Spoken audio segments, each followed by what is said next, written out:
Hey everyone! I'm back with another video. Hope you're ready. I don't know. I really am trying to put out a video every Friday, but it's really hard to be a content provider because my weeks just go by so quickly that I'm just finding it hard to find time to just decide what to make a video on through the week. And then, if I need to research information about it's just really, really difficult being a dedicated content provider. But, it's one of those things I'm working on, trying to get better at. And so, yeah, I'm here for my Friday live stream. Things are going pretty well. I've gotten my third box of imperfect produce, and another beautiful, beautiful box. All three boxes have been just fantastic. I think I've only ended up with maybe like one potato that was, you know, uglier than everything else and not really usable, but everything else has been fantastic in those boxes. And I got a juicer, and so I've been juicing every night, and it's really awesome. I love it. It's great. It feels really good to be getting healthy and taking care of myself and all that. So today, this video, I wrote down, like, I downloaded a couple memes and then I wrote down what they said because I wanted to read them to you and just talk about something that happened last week that it's frankly really irritating to me. And so maybe it'll be annoying to you too. If you're a flat earther, then yeah, you probably get the annoyance of it. But so last week, I haven't been on Facebook very much, but I hopped on there just to see what was going on for whatever reason. And I see that last week, NASA said that their rover on Mars, Opportunity, died apparently, and people are sharing things sharing things about that rover, and literally just crying over it. Crying. I mean, it's a robot that doesn't even exist. Literally never existed, and you're crying over it. Anyway, so I want to read these memes that I downloaded, and then we can talk about it for a sec. This morning, NASA abandoned their Mars rover Opportunity, aka OPI, because it, in parentheses, she, got hit by a storm on Mars and it knocked her camera and wheels out. And her last words to the team were, "My battery is low and it's getting cold. I know she is a machine, but I'm devastated. Oppie found water on Mars. Rest in peace, Oppie, little space baby. They didn't abandon her. They tried 8 months to reach her. Whoa." As their last farewell to her yesterday, they played her "I'll Be Seeing You" by Billie Holiday. They loved her so much and tried so hard. It's just nonsense. It doesn't end there. Why would it? This isn't the first song NASA sent Oppie. They had a playlist called "Opportunity, Wake Up!" Whoa! This is what's great about NASA and what's great about people. When they sent a rover to another planet, they could have easily looked at it as just another scientific tool. But people don't do that. We can and will get emotionally attached to the most inanimate of objects. And Oppie's camera mast looks like a little face, so why not? They called it her, nicknamed her Oppie, told her to take a selfie not too long ago. And then, after 15 years of Oppie flipping the double bird to her 90-day life expectancy when a planet spanning dust storm finally knocked her out and she stopped responding. They started playing music. After 8 months and almost 1,000 unanswered messages, when it was clear Oppie wouldn't respond, the last thing these world class NASA engineers did for their rover was to play her a love song. All right, now those three memes, people are bawling over. They are crying over something that they've been duped to believe is real. And I'm such a terrible flat earther in that I just don't know how to talk to real life people about stuff like this, because if you are invested in a robot on another planet that can't even be verified that it exists, and when it dies, you are heartbroken and you're crying, I don't, we're on such different wavelengths. I don't even know how to connect with those kind of people. And it's even like, it's so mind-blowing to me that I used to be one of those people. I mean, I was just like everyone else. I thought space was the coolest freaking thing, and like, oh, the thought of living on Mars, that just sounds so awesome and foreign and new. Now, it seems like absolute torture. I mean, I can walk outside any building anywhere on this planet and breathe, not have to think about it. But on Mars, you would have to live in a self-contained little hut, and then if you go outside, you're going to have to be a spacesuit or something else that's self-contained. I mean, you can't the it's just absurd to think of trying to live on another planet when this one literally provides everything that we could ever want. And lost my train of thought there. Um, so the other thing about this rover is that it's just it's mind-blowing to me that people invest so much time and effort in their thoughts and whatever into something inanimate, but they don't care about human life. They like human life is not valued at all because the other oh yeah, so the dust storms, that was what I wanted to bring up. So these dust storms on Mars, why is it that this dust storm knocked out this rover?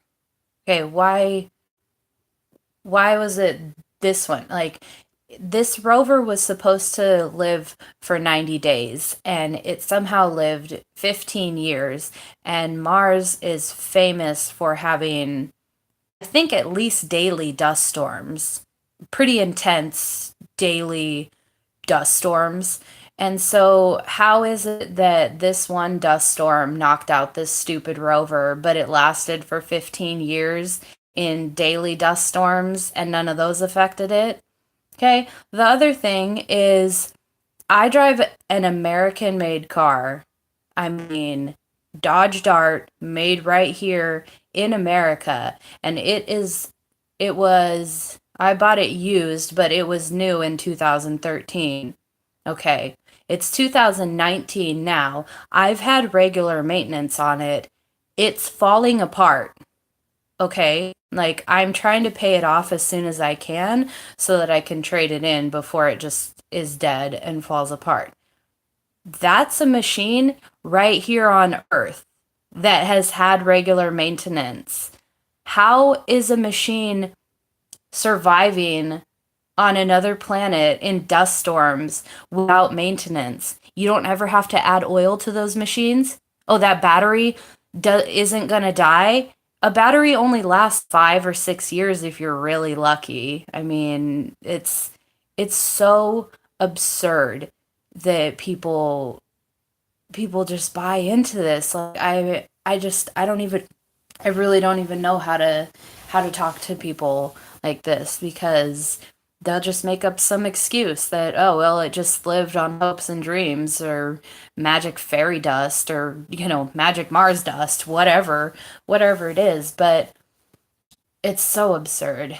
And so so the other article that I read last week, so people are crying, bawling over this stupid Mars rover. And I read an article that's real, and that one is what made me cry. And so I need to talk to you about that, because it's a much more real threat and problem than a freaking rover on Mars conking out. Like, who freaking cares? I can't even handle it. So anyway, the article that I read last week, that like even now I hope that I can get through without crying, because it's heartbreaking and horrifying. So abortion is now the leading cause of death. There's 42 million abortions last year. 42 million. That's more, this number is more than cancer, diabetes, heart disease. All of these horrible diseases, the number for abortion is higher than those combined. So people are choosing to have abortions for convenience, being scared, for whatever reason, and they don't think anything of it. They will sit there and weep, cry, be devastated over a rover, have an abortion, not even think about it. It's not okay, okay? It's not okay. We cannot keep letting this happen. I'm a mother, and the thought of not having my child here is so unbelievably horrifying. I can't live with the thought of him not being here.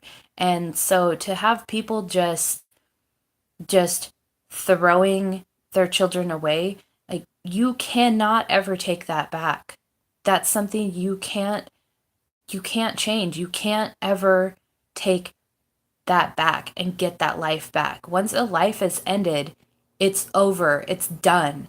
And I I used to be I used to be pro-life. I'm sorry. I used to be pro-choice. Now I'm pro-life, because I listened to people's stories. I researched. I It was really hard for me to come to that decision, because, even now I know on this video people are going to come and say, "Oh, it's a woman's right," and blah blah blah. No, you know what? Nobody has a right to kill anyone else unless it's threatening your family. Like, you have a right to defend yourself, protect yourself, but you don't have the right to say that another creature, person, animal doesn't have value and deserves to die. I mean, nobody but our creator should have that power. And it's just,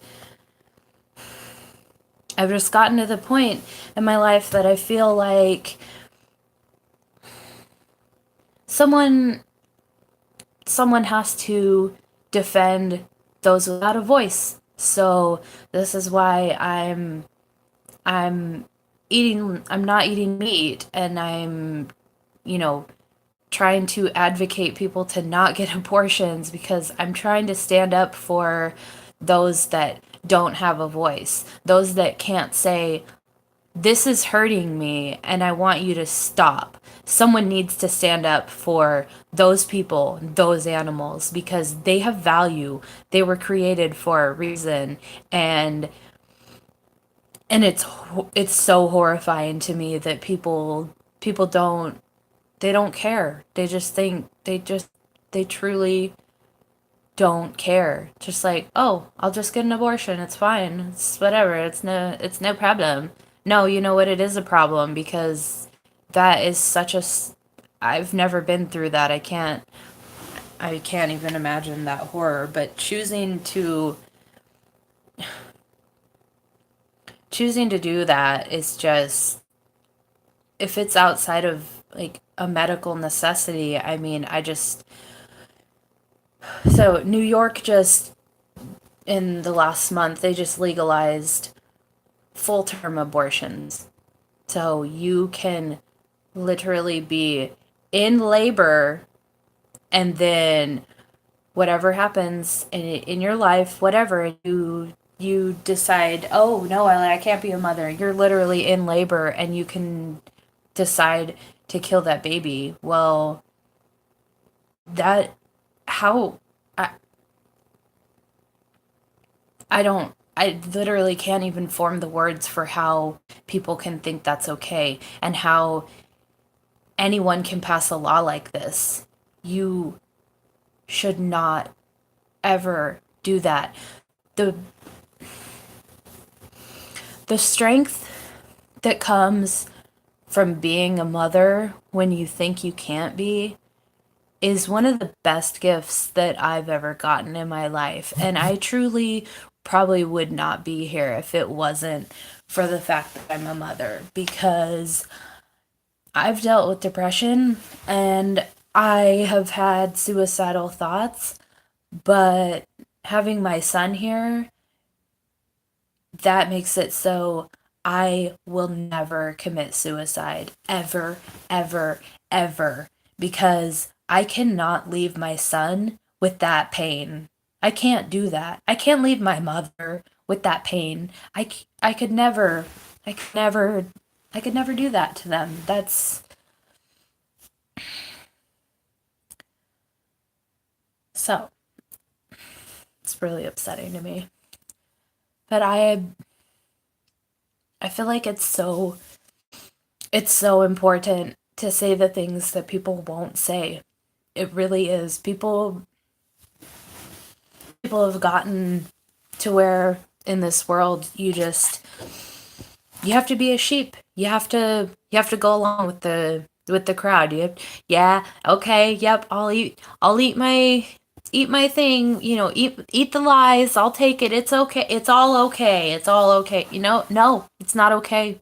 This world is fucking backwards. It's not okay. People are crying over stupid ass robots that never existed, and they don't give a fuck that they're aborting their children. That's that's a problem, and I'm not going to stop talking about it. I'm not going to stop bringing it up. I'm not going to stop defending those that need protection and those that are weaker than me, those that don't have a voice. I won't stop defending them. Never. And so I hope that this message can just reach out to anybody who needs support. Just know that being a mother it's so unbelievably worth it, to see that you're raising a good human in this world, and that he's making the world better, and that there's someone helping you to be better at the same time. And so just don't believe NASA and don't get abortions. That's really that's that's the biggest message that I could give you from this video. And I really hope that someone hears it who needs to hear it. Please listen. Please reach out before, if you're thinking about having an abortion, please reach out to someone who's had one, who just please talk to someone before you do that, because you can't take it back. You cannot ever get that life back. It's so precious. You cannot get it back. And so please be smart, reach out, use a condom, okay? Condoms are not expensive. So be responsible. Get on birth control if you need. I'm not a fan of birth control. I don't like medications very much. That's me, whatever. Do what it takes to be responsible, okay? because abortion is not the way to go. It's not the way to go, because not only do they kill your baby in a horrifying way, they use your baby for horrifying things. There are stem cells in vaccines. People are getting facials with circumcised penises. Like, don't think that you just are, oh, we're just getting an abortion and it's just disappeared. No, people are using it for horrible, awful, terrible things, okay? This is real, this is true, and you need to be aware of it, okay? Watch former Planned Parenthood workers and the horror that they go through. Just do some research. You need to ask yourself, why? Why am I okay with what is murder? Okay? Because if you kill a pregnant woman, that's a double homicide. That is a double charge of murder. Okay? So please just do some research. Even if it's horrifying, you have to be aware. You have to know what is going on with these abortion clinics. And please, I'm really begging the world to just please get better. It's horrifying. 42 million abortions last year. 42 million. I can't even handle it. I'm not going to stop. I'm not going to stop defending those who need it. Okay. So that was really intense. I know. It needed to be said though. I desperately needed to get that off my chest. Because every time I think about this, it's really heart-wrenching to me. And so I needed to get it off my chest. I needed to vent. So thank you for that. Okay, we're going to move on to something that is hopefully not boring as shit, and maybe you'll enjoy it. I'm really hoping. I'm honestly just trying different things with my videos to see what I like to make content about, what I like to connect with you about, and yeah, I'm trying to commit to a stream on Friday or putting out a video. I'm really trying to do that because I really enjoy connecting with people who get it, and I just want to be around more people who think, on the same wavelength as I do. That it's so I am a delivery driver. I deliver for Amazon. It's a pretty fun job, and yeah, I'm liking it quite a bit. Anyway, on my routes, you can get I'm trying to think of the website. I believe it's littlelibrary.org. So you can get this this little stand outside your house that is a free library basically. And so people just put books in there. You can take a book, leave a note, whatever. It's amazing. It's one of the best things that I found while driving. It really makes me super happy, and I always look through them to see if there's books for my son, anything like that. He loves reading, being read to. And so recently I found this book. Hopefully it's not backwards, but it probably is. So it's by Cokie Roberts, and it's called Founding Mothers: The Women Who Raised Our Nation. So I thought that was a super fun book to find. I was like, well, that sounds interesting. So I really enjoy reading to people. It's really relaxing to me. My son, he really loves it. And so I thought it might be fun to just read to you guys. Maybe you like being read to as well. Hey, maybe you're blind and you can't read the books that you want to. Whatever it is. I'm just gonna do this, see if we enjoy it. So we're gonna read I don't know how long this chapter is, but we're gonna read some of the stories out of this book and learn about some of the influence of founding mothers in the world. So this one here, we've got chapter 1, before 1775, the road to revolution. All right, so today, just going to be reading about Deborah Red Franklin and Stirrings of Discontent. I hope you enjoy it. When you hear of a family with 2 brothers who fought heroically in the Revolutionary War, served their state in high office, and emerged as key figures in the new American nation, don't you immediately think they must have had a remarkable mother? Good boys are raised by good mothers. This is the truth of the world. And good women. People need mothers. It is very important, and it's very important to be a mother. It's not a bad role in any way. It is very, very important to be a mother. It absolutely is. I mean, think of your mother. Where would you be without your mother? You'd be dead. You'd literally be dead. So, love your mother. And so Charles Cotesworth Pinckney and Thomas Pinckney did. Today, Eliza Lewis Pinckney would be the subject of talk show gabfest and made-for-TV movies. Let's look at this lady. She looks like a badass. So that woman, she will slap the smirk right off your face. That's a woman who doesn't give a fuck. Probably raised alpha males, like raised probably badass men who were amazing in their war. Like, that's a woman who, you don't cross her. She'll hit you with her wooden stick. So, made for TV movies, a child prodigy turned into a celebrity.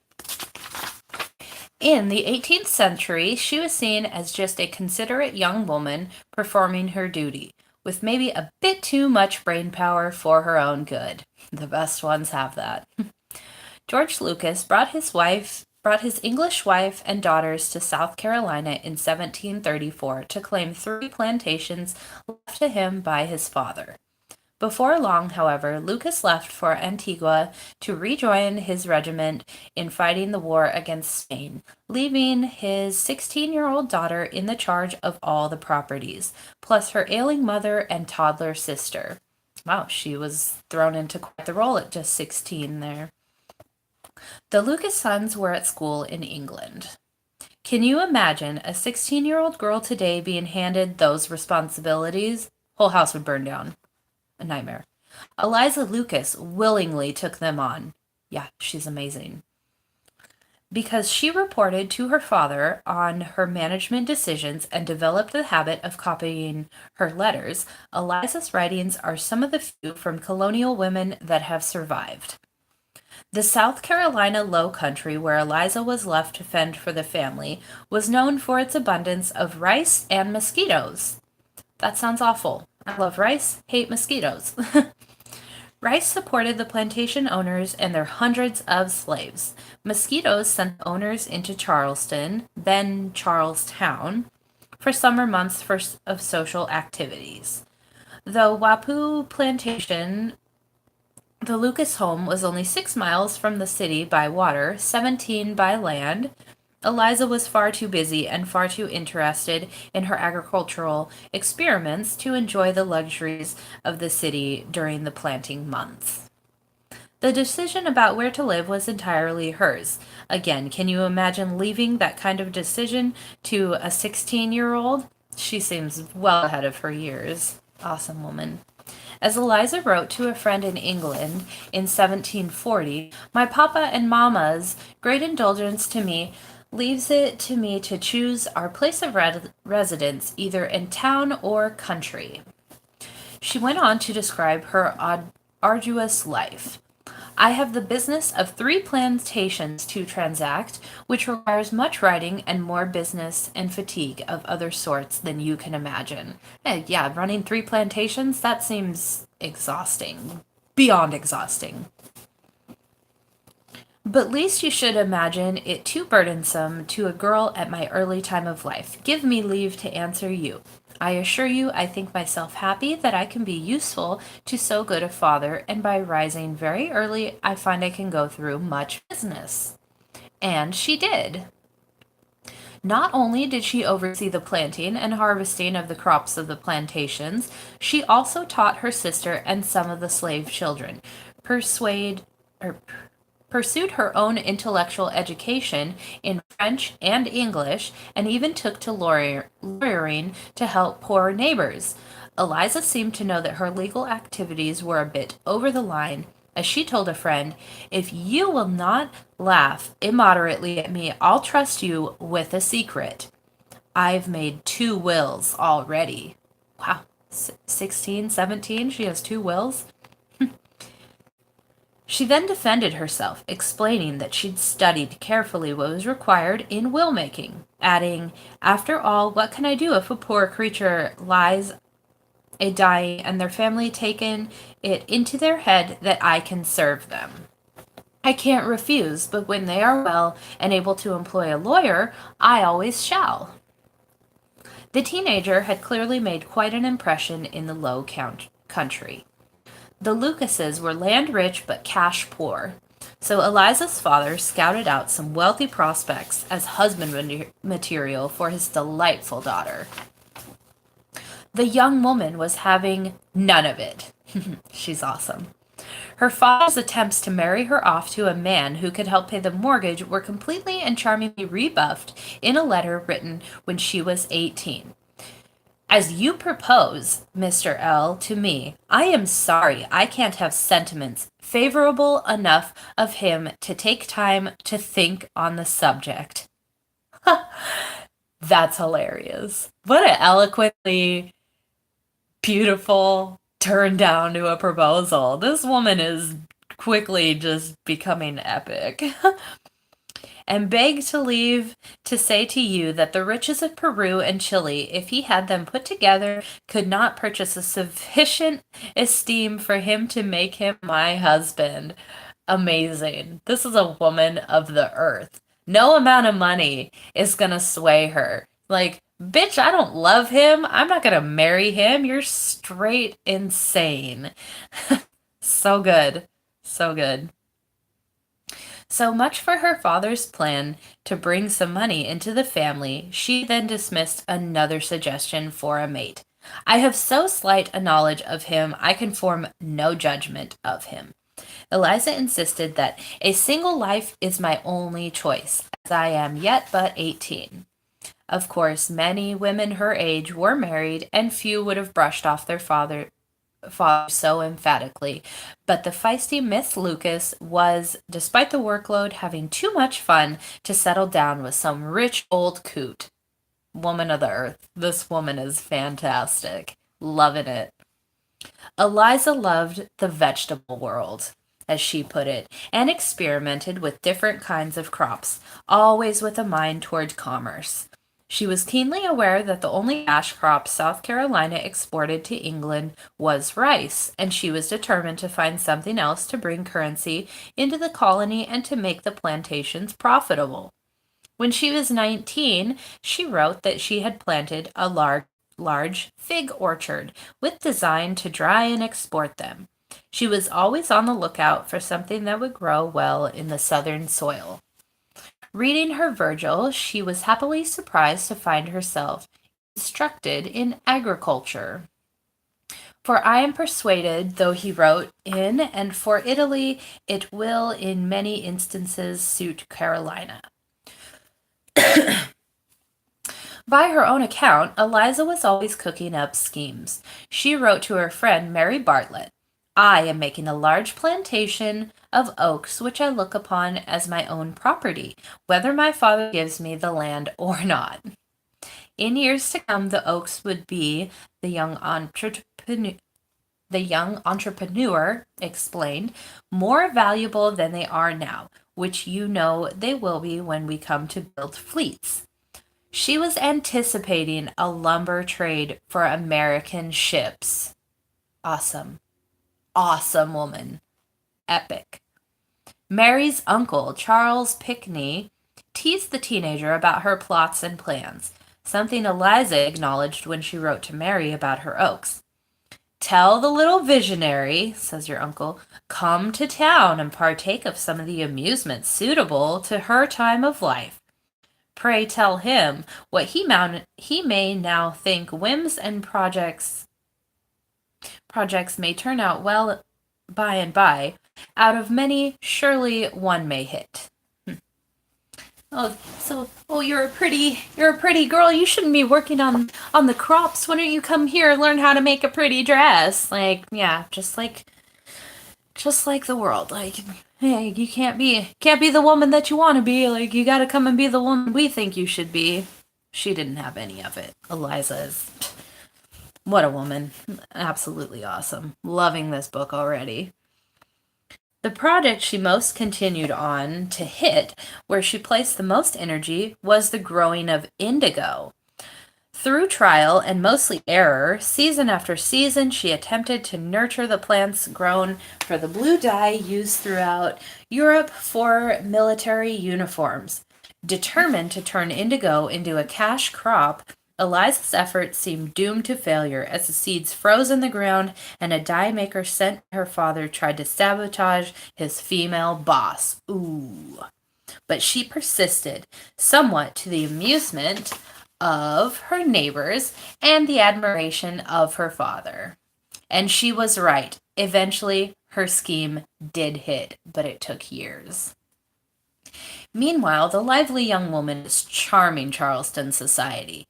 Though Charles Pinckney, a prominent South Carolina lawyer, joked about Eliza's exploits, he and his wife clearly enjoyed her company.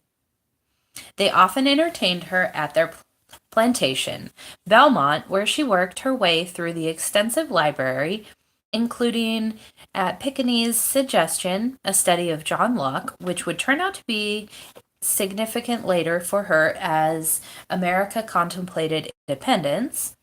An old biddy in the neighborhood, convinced that the industrious Eliza would never land a husband, threatened the girl confessed to throw a volume of my Plutarch's Lives into the fire the other day. Some things never change. Those older women worrying that the younger ones might be too serious for a man have been around forever. It's awesome. Threats notwithstanding, the letters show a young woman who read everything she could get her hands on, including political views, which she passed on to her father, George Lucas, in Antigua. He was sometimes out of touch, leaving Eliza to her own devices for the better part of a year. She seems quite self-sufficient, so she seems like she has no problem being without her father and just holding down the fort, like badass woman. The political news is mostly of England's war with Spain and the problems the colony faced as a consequence. Since no ships were arriving from the mother country, Eliza could only assume it was an embargo on shipping, and it was. That was greatly interfering with her business. It frustrated her that she couldn't elicit her father's views before she bought another plantation. Irritated with the inconveniences of war, she wished all the men were as great cowards as myself. It would make them much more peaceably inclined. With war, George Lucas rose in the ranks of the military and was soon awarded a post as Lieutenant Royal Governor of Antigua. Realizing that he would never live in Carolina again, at the end of 1743, he dispatched his oldest son, George Lucas the Younger, to fetch his mother and sisters and bring them back to Antigua. Eliza was horrified. She loved her life and her friends in Carolina, and her Indigo project was on the verge of real success. How much you want to bet Eliza's not going to go? The Indigo experiment would have discouraged a less determined soul than the teenage girl, but Eliza persisted in planting the crop and trying to turn it into dye despite ridicule from the neighbors, who were all experienced planters and certainly knew better.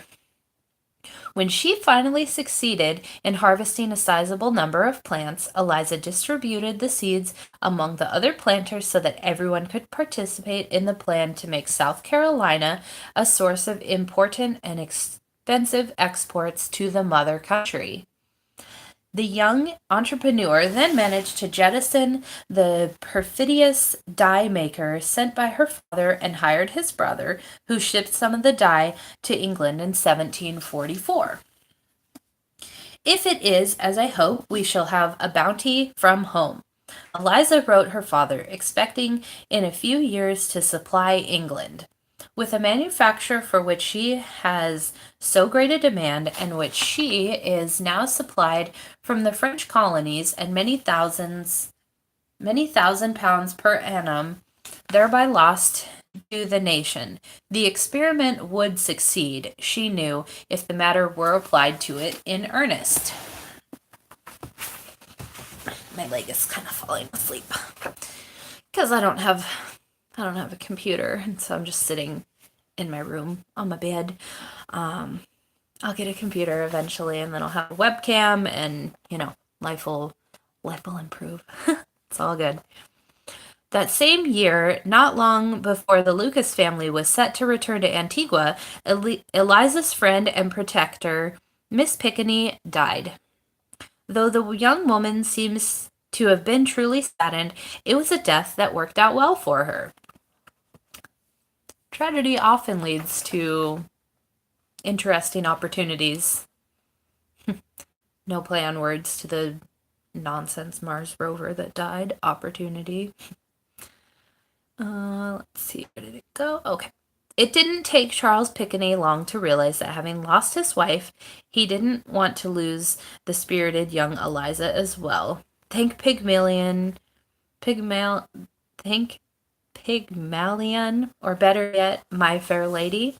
The first name's even the same. A few months after his wife's death, Charles proposed to Eliza and saved her from returning to Antigua.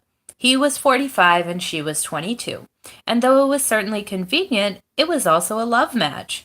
Her father had no dowry to offer except his daughter's own indigo crop. George Lucas must have worried that the young woman he had trusted to run his affairs would now try to run her husband's, that he had created a monster. We don't have George Lucas's letter of concern, but we do have his daughter's reply. I am well assured the acting out of my proper province and invading his would be an inexcusable breach of prudence.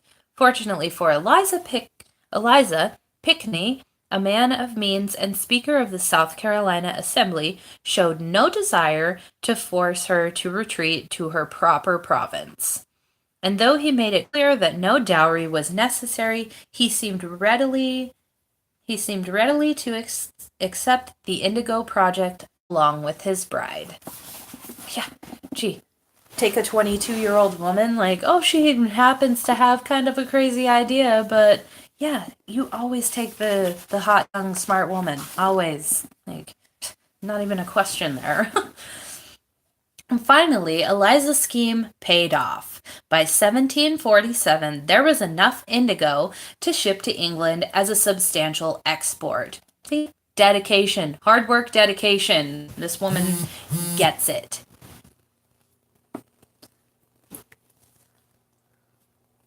Welcome to live chat, remember. Oh, I've got live chat going? That's cool. Don't even know what that means. Nobody's here watching. It's just me rambling on about this amazing woman, Eliza. Whatever. Maybe you'll find it later and you'll enjoy it then. It's all good. All good. Let's see, a substantial export. Okay. The mother country responded by paying a bounty to Carolina planters in an effort to cut out the French. Soon the dye became a source of considerable wealth for the colony, with the number of pounds shipped abroad increasing geometrically until the Revolution, when the annual export, according to a 19th century biography of Eliza Pickney, reached the enormous quantity of 1,170,660 pounds. The biographer Harriet Ravenel, who was Eliza's great great granddaughter, then adds, "We when will any new woman when will any new woman do more for her country?"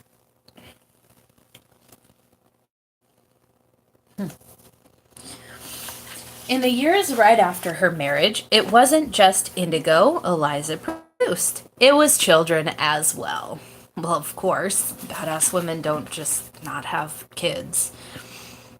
The first, Charles Cotesworth, came along in 1746. Then George Lucas was born in 1747, but died soon after, the same year that his namesake, Eliza's father, was killed in battle. That's terrible. Then came Harriet in 1749 and Thomas in 1750. Wait. So the first one was born in 1746, then 1747.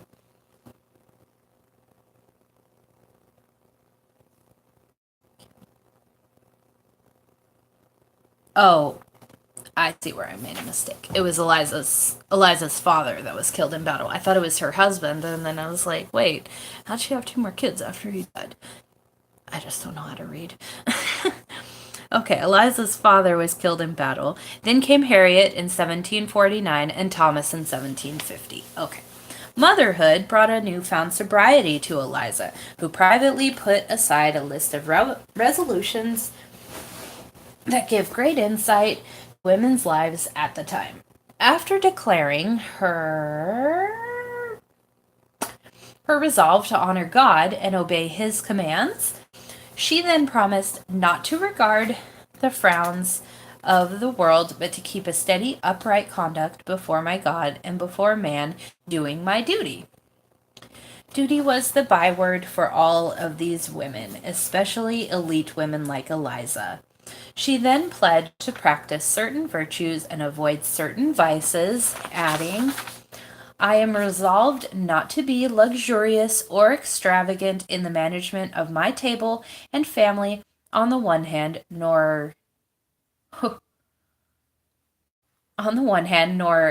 niggardly and covetous or too anxiously concerned about it on the other." Still practical that Eliza, who further resolved to make a good wife to my dear husband, to make it my study to please him, I am resolved to be a good mother to my children. I am resolved to make a good sister both to my own and my husband's brothers and sisters. I am resolved to make a good mistress to my servants, to make their lives as comfortable as I can. I am resolved to be a sincere and faithful friend and a universal lover of all mankind. There, in a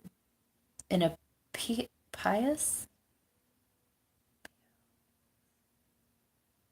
I'm not positive how to pronounce this word, pious, pios nutshell, was her life. Despite the rapid arrival of the babies and the success of the indigo, Eliza kept cooking up more schemes. Yeah, dull women don't stop thinking. England's war with Spain, which didn't end until 1748, caused a constant disruption in shipping. As a result, all kinds of supplies were hard to come by.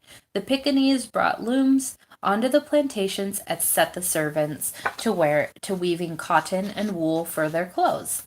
But then Eliza decided to try her hand at silk as well. She diligently set about this project, as she had all the others, and soon created an assembly line. The slave children collected the mulberry leaves and fed them to the silkworms.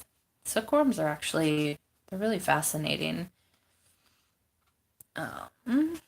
Eliza and the adult women wound the threads from the silkworm cocoons.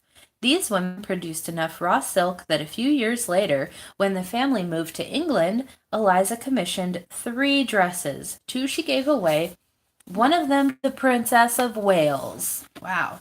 One she kept. Though no likeness of Eliza Lucas Pickney exists anywhere, her silk dress is still intact and more than 250 years later goes on exhibit at museums through the country.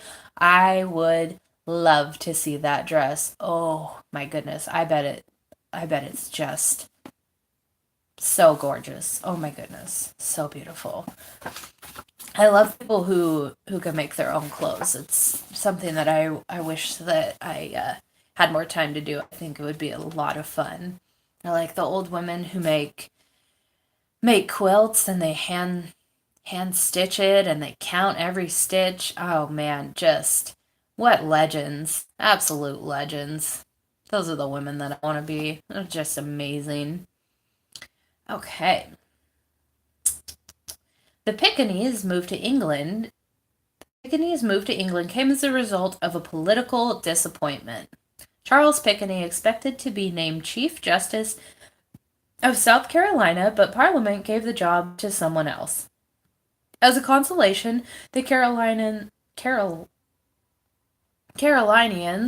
made Pickney their agent in London, where he moved his family in 1753.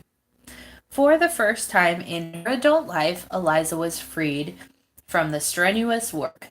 Since her letter writing in that period is scant, it's hard to tell how she felt about her newfound freedom. She did complain in one missive that the English played cards much too much. The family also seems to have been entertained by English society. One very long letter of Eliza's describes in detail her visit with the Princess of Wales, which she sums up by saying, "It must seem pretty extraordinary to an American." An American, she was describing herself as the citizen of the collection of colonies in the New World, not yet a country, but in some sense an identity. Interesting.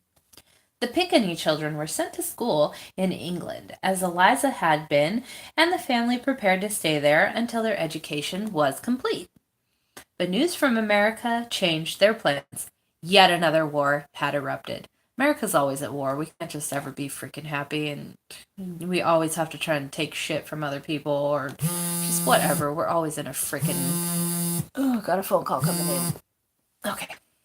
I don't want to talk to that person. Crazy. La la la. Let's see. Yet another war had erupted. This time, the French, with their allies, the Native American Indians, were trying to wrest land from the English settlers, and the Pickens properties were in danger.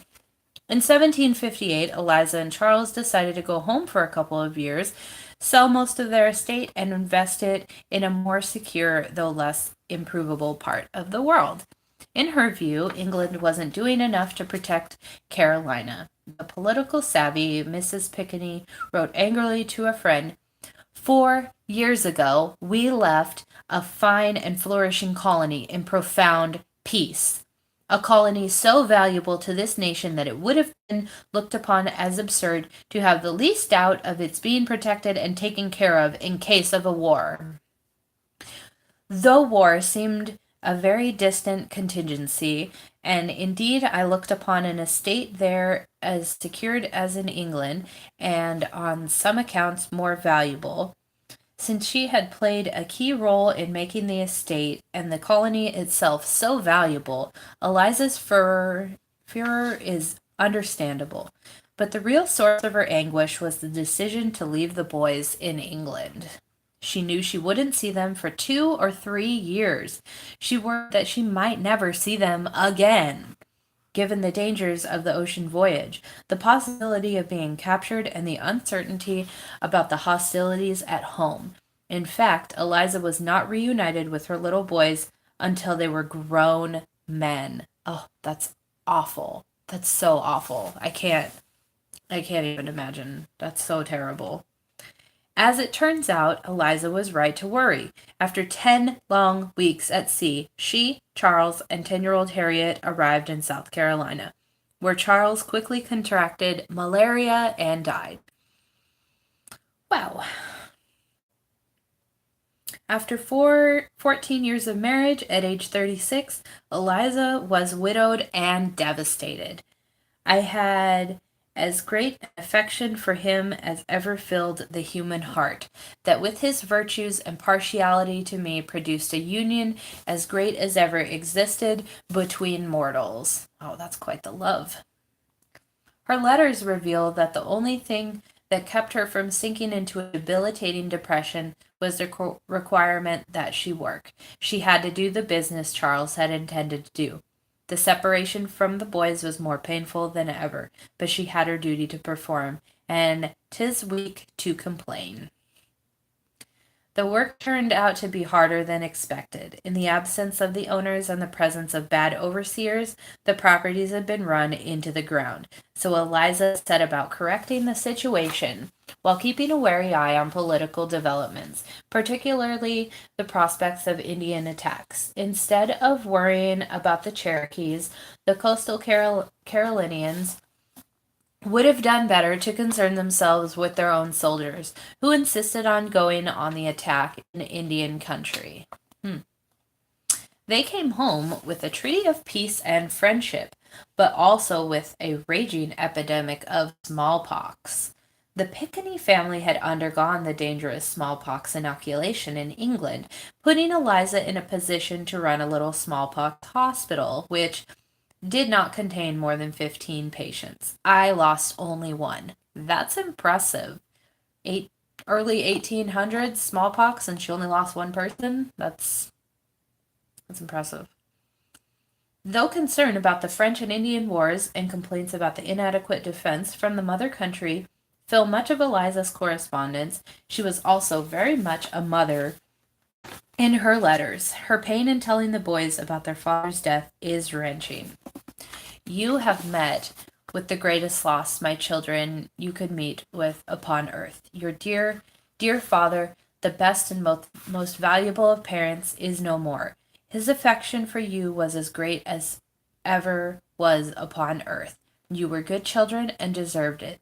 I hope the Almighty will enable me to do my duty in every instance by you, and that all my future life may be spent to do you good. She delighted in hearing from and about her sons, confiding in her friends in England that it is impossible to tell you how much I long to see them, and she was so proud of them.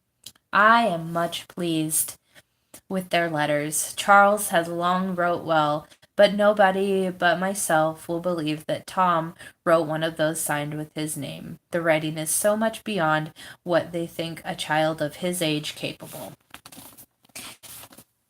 Almost done. We're on page 14. We'll get to page 16 and I'll probably end this. Don't want you to get bored of me. I know it's probably likely. I hope, let's see, capable. In her letters to England, Eliza also begged for news, complaining that each friend assumed another had written a description of the new queen and of the coronation of George III. If, madame, she scolded a friend, you have ever been witness to the impatience of the people of England about 100 miles from London to be made acquainted with what passes there, you may guess a little at what our impatience is here. When someone finally told her about the new queen, Eliza concluded, on the whole, I am a very loyal subject, and had my share of joy in your agreeable account of my sovereign and his consort. But colonial attitudes about loyalty were beginning to change as the mother country tried the patience of Americans. Charles was moving on through school and into Oxford University as Parliament passed the Stamp Act in 1765, which, despite their long years in England, drew the same response from the Pickney boys as it did from any red-blooded American. The law, which imposed a tax on playing cards, newspapers, books, almanacs, and legal documents, became a symbol of the absentee landlord status of the British government over its American colonies. Taking up the cause of its fellow colonial marbles in my mouth, Fellow colonialists, young Thomas Pickney earned the nickname the Little Rebel. Still, the Pickaninnies stayed in England, where Charles was admitted to the bar. He finally came home in 1769, 10 years after his parents had left London. But that time, his sister Harriet, who had been educated entirely by her mother, was married to Daniel Horry and had a baby. And since the end of the French and Indian War in 1763, South Carolina was prospering. Foot's asleep. Foot's asleep. It sucks. It's like that, the pins and needles, that's terrible. Almost done here. Almost done. The commerce between England and the colony was steady and the communication regular. But as Eliza Pickney's descendant wrote a little more than a century later, there are, however, principles and rights and sense of wrongs which stir men's hearts and break old bonds, even when the pocket is untouched and the attachment strong. I've gone over an hour. That's awesome. The taxation without representation argument was taking hold. In solidarity with their fellow colonists in the North, Carolinians staged a tea party, dumping their tax tea into the Cooper River. It was 1774, and the stage was set for revolution. Ooh.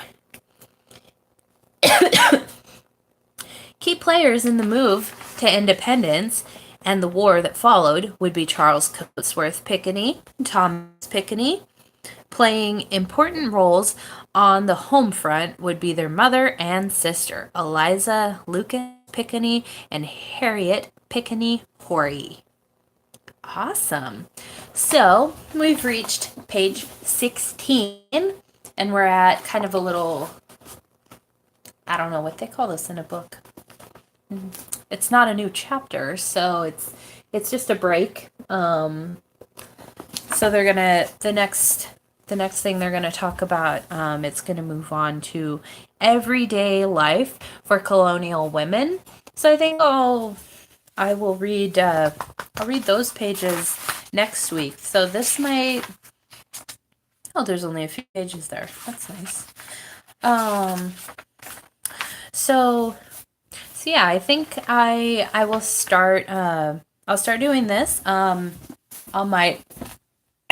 Excuse me. On my when I do a live stream on Friday, I will probably talk about, I don't know, whatever, random thoughts for a few minutes. I'll try not to get as intense as I was like at the beginning of this one. That was just really important, and I desperately needed to get it off my chest. And so thank you for listening. But yeah, I think that every Friday when I do my stream, I'll read some more to you guys, and yeah, we could just have random chats. And if you like this video, give it a thumbs up, and that's, if you watch Owen Benjamin, that's the give it a Rogan up. So go ahead and give this video a Rogan's up, and subscribe if you like the nonsense that I talk about, and you can share it with your friends if you want. Whatever. I don't know. I don't care. I'm just not a very dedicated content provider. So, thank you for sticking with me while I try and figure out what the F I'm doing in this world and how to talk to people, how to connect, all that stuff. But I really enjoy reading to you. It is really, really relaxing for me. Even if nobody ends up reading it, it's just a really good way to absorb information, and yeah, I like being read to, and so kind of feels like I'm reading to myself, I guess, in a way. Anyway, yeah, I hope that you all have a wonderful weekend. It's Friday. Friday the 22nd. Yeah, I'm really bad with like dates. I'm just horrible with it. Anyway, I hope you're all having a great day, a great week, a wonderful life. Much love to you all. Thanks for tuning in to Dottie's World. Subscribe, hit the Rogans up.